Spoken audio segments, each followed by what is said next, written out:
Welcome to the kbbreview podcast. I'm your host, Andy Davies, and this is episode 9 of season 13. Now today we're delving back into the mysteries of the brain with another look at the psychology of you and your clients, and in particular the effect of what is commonly known as unconscious bias on how you view them and how they view you. So does the car they drive, the clothes they wear, or the haircut they have mean that you form opinions on them the moment they come through the showroom door? Or, more worryingly, is the same true for their gender, race, or age too?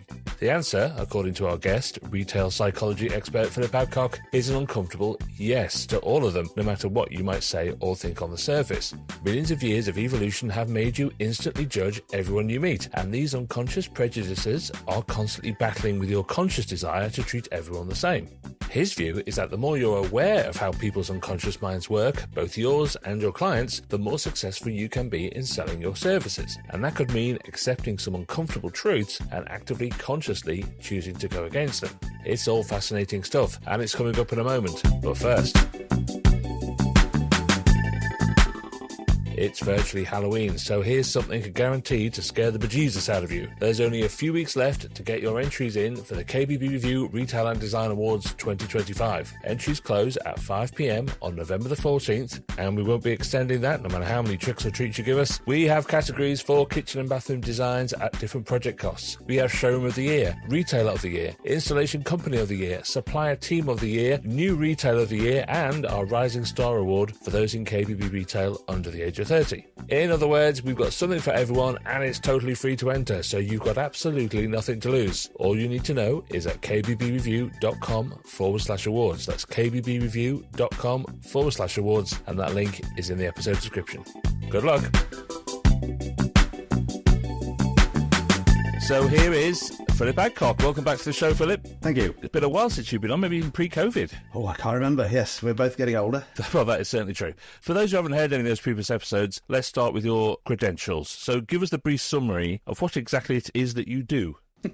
I've spent 25 years studying shoppers, their psychology, and using behavioural science to make purchasing easier, is the right way of saying sell more stuff is what I mean. So it's understanding how we think as a species. And I absolutely love this kind of stuff. I'm a total sucker for how people's brains works and things. I always found this incredibly fascinating. And today we're going to talk about unconscious bias. So can you, the expert, give us the overview of what exactly that is? What's the definition of it? Okay, the definition of unconscious bias, or as we sometimes call them, cognitive biases, and there's 148 of them, is it describes the associations we hold with our outside world and their outside conscious awareness. So it comes very much from evolution. It's triggered by our brain automatically making quick judgments and snap decisions. So if it sees something, it'll judge something. If it sees somebody, it'll judge them. It could be their height, their body weight, names, many other things. It comes way back from evolution when we were in the trees or then down on the savannas. When we saw somebody coming towards us, we very quickly need to know if it's friend, foe, or possible mate. And so we attuned our brains to be able to spot this stuff, sometimes in 1/100th of a second. We'll look at face, then eyes, then teeth. And we make all these judgments. And although that was millions and millions of years ago, we still do it now. So somebody goes into a kitchen showroom, they'll get judged. And they'll judge the person in the kitchen showroom. It's a two-way street. We can't help it from a subconscious perspective. Yeah, so friend, foe, or mate, or in my case, frequently all three. So this is something we all have. So is it a nature or a nurture thing? Is this just something that's completely hardwired into us? Yes, it is. And as I say, it was done to keep us alive and to help us spread our genes to the next generation. So to give an example of how good we are at this, there's a part of the brain called the fusiform gyrus, only psychological words I'll use today, and that can read somebody's facial expression in 1/100th of a second. So when they say first impressions count, they really mean it. Say it's so important to our ancestors, they need to know this stuff. And where this all comes in nowadays is people don't realise that our brains haven't evolved to understand things we have to think about nowadays. There's two sides to this, aren't there? One is positive unconscious bias, as you say, deciding whether or not someone's going to stab you with a spear or whatever, right? And then there's the negative aspects of it where you make judgments about people that are incorrect. And that, I guess, is where the retail environment thing really comes in, and it can affect business in that sense. Yes, absolutely. I mean, I remember a case from many, many years ago. Perfect example. A really scruffy man with multicoloured hair came into a shop that sold lawnmowers, chainsaws, garden machinery, and he wanted the boss of the shop to tell him about this very expensive ride-on tractor. The boss was completely dismissive, so he sent the assistant to deal with him, who the assistant did. Turns out the guy was Roy Wood, the lead singer of Wizard, and he paid for it in cash there and then. Right. Classic example of how not to do it. But yeah, everything can affect us. So when it comes to like showrooms or stores, it's not just the store itself. It can be the look and feel of the window, the opening of the door. What sort of handle have you got? If you've got handles on your doors, is it a smooth, gentle, quality handle? Or is it a cheap, rattly old thing that clunks along? Or does the door catch on its way in? We'll come back to that later. The car manufacturers, for example, they tune their door closing noises to make a quality funk. It's actually designed, the noise, so it sounds like a better quality bit of tin. And then there's the company store. What do you hear? Because all this bias isn't just visual, it's all five senses. So what do you hear when you come into store? They did some research in some wine stores, and the days they played German music, sales of German wine went up 78%. On other days, they played French music, and sales of French wine were up 72% on those days. Yet when they spoke to people afterwards, not a single person said they even heard any music. Wow, that's amazing, isn't it? And we've pumped the smell of chocolate into stores and got sales of Cadbury's up 41% in India, Australia, UK. You know, our brains are working all the time, and they're working as if they're up the trees or on the savannah, not in Kensington High Street or somewhere like that. Well, let's talk a little bit about customers, the people themselves, and the judgments that people might make about customers coming towards their shop. Back in the day, and I suppose nobody would really admit to this now, but back in the day, a customer would arrive at a showroom and the retailer might look at what car they've driven up in, whether they're wearing an expensive suit or not, what kind of shoes they're wearing. The idea of perceived wealth, I think, is really interesting. And we used the brilliantly 70s Roy Wood example there, see my baby drive a tractor. But that's going to really age me, isn't it?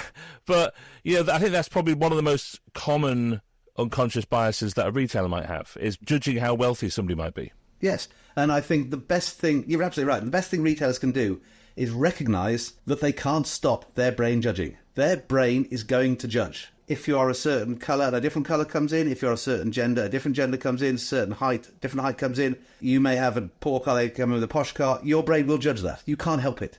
It's happening below consciousness. It's much more powerful than conscious thought. The only thing you can do is to start to consciously remind yourself, everybody coming through that door could be a paying customer. So every time you think they're not going to buy because they're at X, Y, or Z, think that could be a paying customer. And you need to think about what's in it for you, be it your commission, your bonus, your wages, job security, your business growing, whatever it is, and keep making that the emotional connection between these out-group people, we'll talk about that later, coming through your door, than just judging them and saying, oh, I'm not going to bother serving him. Because our brains are lazy. Our brains always look for the path of least resistance. So being able to say that, oh, that person's never going to buy, I'm not going to bother with them, is much easier for our brain than having to enter into maybe a half hour, 1 hour, 2 hour negotiation and sales pitch, if I can use those words. Your brain doesn't want to do it. So your brain will look for, oh, why do I want to sell to that one? Oh, no, they got the wrong shoes on. And it's just irrational, but it's our brains being our brains. And the reverse is true. They've pulled up in a really expensive car and they're wearing an expensive suit doesn't necessarily mean they've got loads of money or that they're going to spend lots of money. Now, there's a phrase, I'm up in the Midlands, and there's a phrase here in the Midlands that 2 cars on the drive and 2 rashers of bacon in the fridge. So it's the people who do all the things to look good from the outside but can hardly afford to keep the roof over their head. Now, the other unconscious bias that we may have is gender, right? Or gender roles, I think, is very particular when it comes to kitchens and bathrooms. And again, no retailer would admit to ever doing this, but there perhaps could be assumptions that men are the financial decision makers and women choose the nice things, or that, you know, I've heard stories in the past of retailers having staff who would address all the comments about cooking to the women and how easy things were to clean to the woman and then go back to the man to talk about the money. That kind of, I suppose, stereotypical bias or very old-fashioned bias is a very hard thing to subconsciously overcome as well. Yes, and I think it's getting ever harder. It's a bias we have. I mean, our grandparents and great-grandparents, even our parents, it's a very different world then than it is now. If you watch TV from the 60s, 70s, 80s, it's positively shocking. And those biases are there. We still got them. They haven't gone away, but they're now we are being, how do I say this? Forced is probably too strong a word, but it's what I mean, to suppress our natural instincts. So you're absolutely right. I think the worst places to go, sweeping generalisation, are car showrooms. They will immediately talk about the colour to the lady or something, the speed and the RPM and the power to the man. And we've done work in that industry. I know a number of female customers won't go to certain dealerships because they just get belittled. It's fascinating you've been car showrooms up because I don't drive. Like, I don't even have a license, so my wife is the driver. But when we go and get a new car, we go together, and it's fascinating to watch because they gravitate towards me, and there's always a bit in every conversation where I have to hold my hands up and go, "I'm not the driver, mate. It's her." And it's just really interesting watching the kind of face change. Yes, of course it is. I knew that all along. The kind of flim-flam that goes with it, and it is weird that in 2024 that is still a thing that happens so prevalently, but it clearly is. And as you say, it's being hyper-conscious of your own prejudices or stereotypes one way or other is a big part of this. I mean, these are all the, if you like, the surface level things it's kind of okay to talk about, but then there is the unconscious bias that's slightly more nefarious when it comes to things like race, age, disability. These are all things that are slightly more uncomfortable things to talk about. And actually a lot of these are the areas where there is some legality around what you can and can't do within an environment too. Here we go. At the risk of, I'm going to put a disclaimer out of what's going to come out of my own mouth here, because unfortunately this is how the human brain works. So we've evolved to look for certain sorts of people. So it's going to sound sexist. I'm just going to say this stuff. So women have evolved to look for stronger, fitter men because they'll be stronger protectors, catch more wild boars and protect them as they're growing up. Men look for certain sorts of women that they've got research on this, certain better for bearing children. This is what we're wired to do. And so you can't say, oh, suddenly I'm not allowed to look for that person. Your brain is 300 million years old. It's looking for that sort of person. And then there's the next thing, we have to talk about this. We are a species wired to live in social groups. We've worked out that a group of you can survive in the savannah or in the forests as a group better than a group of single people on their own. So you can share the hunting, you can share the gathering, share the rearing of the children, the protecting of the group. So we're wired to live in groups, and we look for what we call in-groups. So at its cruelest, most evolutionary level, let's say a lion wouldn't get on with a load of tigers in the same group. They're wired not to get on.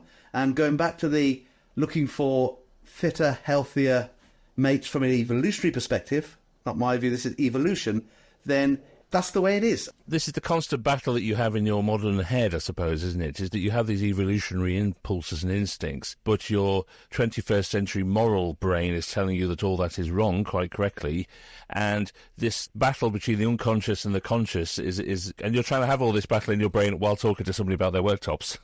Yeah, I've got a fantastic phrase. You could say that woke, I think it's a conscious response to the subconscious, unconscious biases brought on by evolution. So we've got to the stage in our development where we've recognised, which is step one, that we've got biases. We've cobbled together woke to handle it.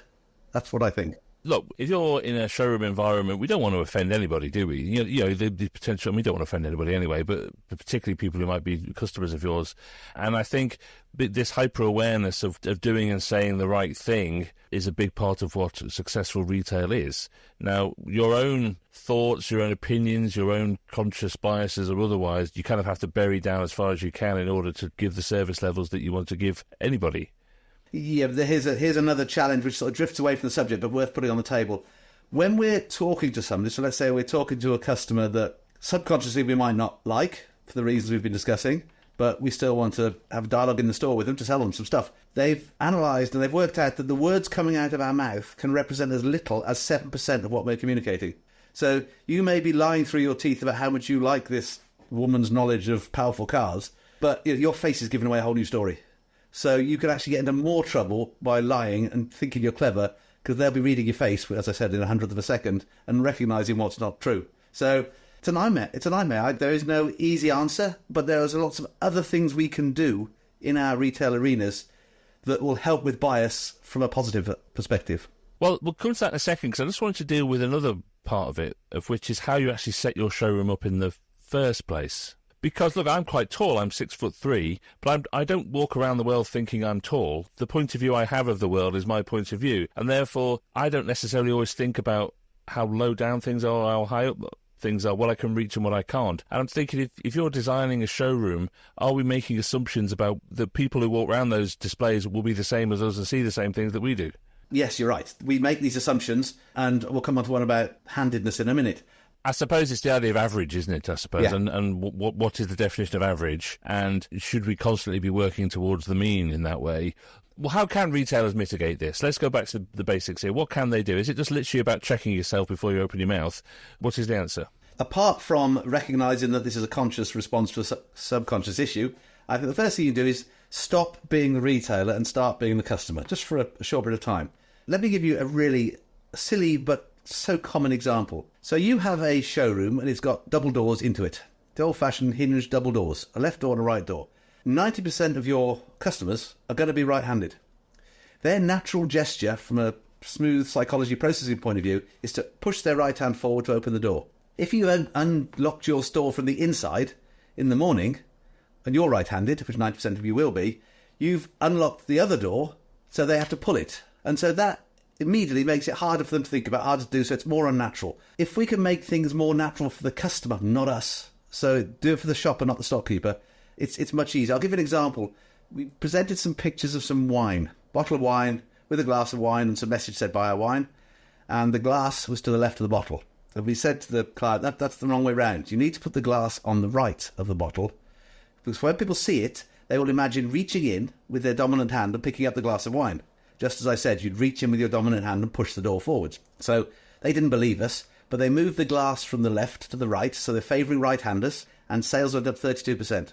That was the only thing they changed. Then I've got another example closer to home for this, is that, as I said, it's multi-sensory. You've probably got a flooring in your showrooms. I don't know what it is. It's probably there for whatever reason it's there. But did you know that people walk faster on harder floor coverings and slow on softer floor coverings? If you've got an expensive room set, thicker floor covering will slow them down. They'll spend more time at it. We did this for a carpet company, and we had a store where we tested it, and we put double layer of underlay under the carpet in this particular showroom, and sales of the brand that had the double layer of underlay in front of it under the carpet went up by 350% over a 6-week period. Because people judge the floor covering, and they say, oh, this is soft, luxurious, and their brain says the thing they're looking at on the shelf is that same quality. So when you're building these room sets and thinking, oh, we'll just stick some cheap stone floor or liner down or whatever it is, think people's senses are all taking on board sensory information all the time, and it all influences their biases and makes them more unconsciously driven. And they are very positive manipulations of those biases, aren't they? And from a retailer's point of view, this isn't all a negative thing. It can be very positive if you manipulate it in the right way. Maybe manipulate's the wrong word, but, if you take advantage of it in the right way. Yeah, you can do it the wrong way. So I'm a strong believer in room sets of propping and using quality props, even to the extent where you glue them down so they don't get stolen. But where you put the props, we go back to it. 90% of your customers are right-handed. Don't ever have a pot handle on the left, because you're making it unnatural for that. So that shopper will think that kitchen is unnatural in their brain. Little marginal gains or marginal losses. There's all these things we can do that work with the unconscious brain, which is where all these biases are sitting. And they can be positive and negative. Is it about being a chameleon almost? Is it about sort of adjusting yourself for every person that walks through the showroom and mirroring them in some way? Oh, mirroring is a powerful tool for those that know how to do it. So you actually mirror their breathing rate and their tone of voice. And if they're a visual person, you use visual words. If they're an auditory person, they hear where you're coming from, you start using the same words. That's a bit of a skill set you need to adopt. I personally think in the early stages of the conversation, you need to be more like Mr. Spock from Star Trek, completely neutral, and then build in some emotion. So don't say you're left-handed or right-handed. Don't say you're tall or short or imply that. Just, it's neutral. Get the basics out, then start building the emotional connection, then you can work on that. Now, the other part of this that I thought was really interesting was, obviously, there's the customers coming through the door, but there's also the staff that you recruit and how your own recruitment process works to get the staff in the showroom in the first place, and how your own unconscious biases, positive or negative, will affect the people that you hire. Oh, there's been quite a lot of research on this, and it's quite damning research, but it supports all we've been saying about unconscious bias. They have sent CVs into companies with job applications, and they have just changed the name in some cases, or the gender of the applicant in others, and they've got completely different response rates. And that's just from some letters on the top of a CV. Mr., Ms. or Mrs., or it's a Western name or an Eastern name. It just shows how biased the world is. People make these sweeping generalizations, so I don't know what the answer is, to be honest, because you are the retailer, you are the employer, you've got these CVs for this new member of staff. Again, the way they've done, some companies have done this, I'm just thinking out loud now, they've done this, they actually, when the CVs come into the building, the top is cut off. Then they are given to HR to judge the CVs, then they pick the ones they want to interview, then they reattach the top. Wow. I mean, that's amazing, isn't it? A good retailer would want a diverse staff anyway, you would assume. I don't know, it's so hard, isn't it? Because it depends on the area you live in and the customers that you have and all those kind of things, and you're trying to serve them as best as you can. But again, these are all decisions you're not making consciously, and I suppose that's what this is all about, isn't it? You are recruiting based on getting the next member of your tribe into your in-group and making sure it's not an out member in an out-group. That's what your brain's doing. It's all getting very Lion King, isn't it? It's fascinating stuff, and in a way, it's almost shameful. It's embarrassing that we have these things. But when you describe it in that way, it's an evolutionary burden that we carry along with us. And it's funny you use the word woke there, because some of this is about unconscious bias. That is completely wrong, obviously. You shouldn't judge people on these ways, but your subconscious brain does. And some of it is about the desperate desire not to offend people, and to not make judgments about people, and to tell yourself over and over again that not to do these things. And sometimes that can be described as woke, that you're desperate not to offend. But if you bring it back to the core principles here of will it affect your business or not, how likely are you to make sales or not, I think it's really important to have this thing constantly being considered. Yes, and personally, I think it's better to stay neutral. The worst thing people can do is, how do I say this, pretend to be woke. If you don't get it, you don't do it, don't try. Because if they catch you out, you're in big trouble. It's really hard, isn't it? Because you've got a business to run, and that's fine. But equally, you're a human being, and if someone says something as a customer, they make a passing comment or an assumption about you, about what your views might be on something, do you pick them up on it or not? Do you refuse to deal with them or not? It's very, very difficult, isn't it? You're judging them as much as they might be judging you. I feel sorry for people, I really do. And the only advice I can give is, as I already said, I think it's a conscious response to an unconscious hardwiring problem we have as a species. But I think the only thing retailers and their staff can do almost on a daily basis, have this mantra of, this could be a paying customer. I don't care what my views are, this could be a paying customer. So I think that's all you can do. You can stand there with the customer and stutter and flounder and pretend to be woke and get it wrong and get in a muddle or not. Or you can think, this could pay for my holiday. It's as hard as that. Yeah, and it's such a fluid thing, this, and that's why I find it so interesting to talk about, is because there's no sort of definitive answer to it. There's no definitive definition of what it might actually mean. As you say, how many cognitive biases are there? 148. Think of simple things like special offers. One of the 148, you need to Google the other 147. As a species, we fear loss. It hurts twice as much as the pleasure of gain. So, you really don't want to lose stuff. So if you get saved 20%, you're losing less. So you feel good. You have to find 40% free to feel the same goodness. So whenever you're doing your offers, do them as loss aversion, that's what it's called, as opposed to gain framed. And that's one. There's another 147. Now, most people don't know these exist. So they go blindly into these retail communications scenarios, talking the wrong message to the brain. And so, yeah, the potential is absolutely massive if you get it right or wrong. Yes, and that's what's so interesting about it. But look, we've barely scratched the surface of this. We've talked about 2 or 3 of the 148. So that's the next 146 episodes of the podcast sorted anyway. Philip, thank you so much. Now, this is all so interesting. And as you say, it touches on so many parts of society, on retail, on evolution. It's just so brilliant. So look, thank you as always for your expertise, and we'll catch up again soon. Thank you. It's been an absolute pleasure. Speak to you again soon.